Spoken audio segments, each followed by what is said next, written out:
It's exactly 4 years since I bought the LC300.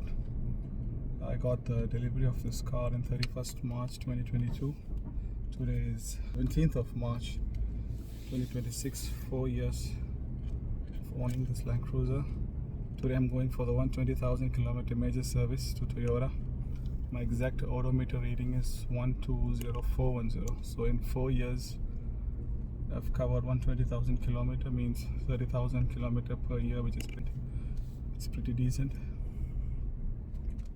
So if you want to know the breakdown of the maintenance cost of owning a Land Cruiser LC300, roughly, I'll do a calculation. When I bought the car, I had the service contract until 50,000 kilometers, and it was roughly around 4,000 something. Let's say 5,000 Riyal was a service contract until included all the oil changes. It included, if I'm not wrong, 2 brake changes, and then I don't know, some oil changes and all that. Whatever is up to 50,000 kilometers was included. After that, after the service contract expired, I never took the service contract after that. I just continued going to the showroom to do the oil change every 5,000. And in between there were 2 major services at 80,000 kilometers and 100,000 kilometers. There was major services, and now it's 120,000 kilometers, the next major service. So every 5,000 kilometers I used to spend around 190 Riyal for the oil change.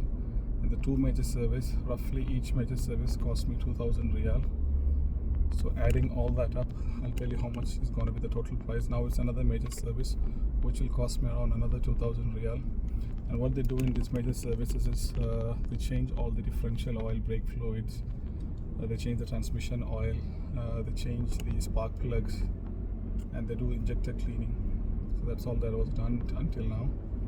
So the total cost, I'll do a calculation and tell you once I reach the service center. So that's roughly how much it costs to own a Land Cruiser per kilometer to drive.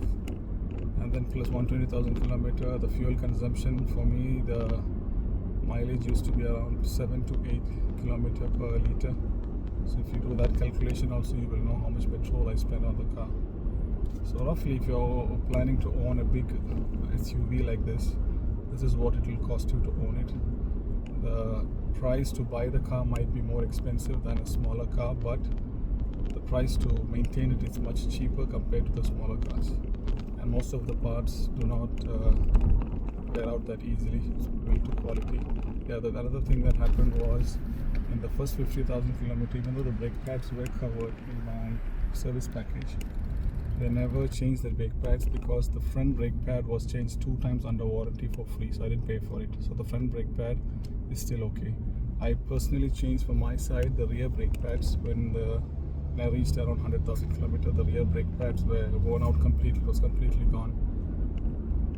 And I changed the rear brake pad once. The front brake pad is already changed, which didn't cost me anything. The rear brake pad was roughly around, if I'm not wrong, 300 to 400 Riyals. And to fix it, I gave the garage guy like 30 Riyals or something. So yeah, that's pretty much the service expenses so far. I usually give my car to Abdul Ghani Motors Service Center in Al Thumama. They are quick and fast, and they know my car, so I prefer giving here all the time.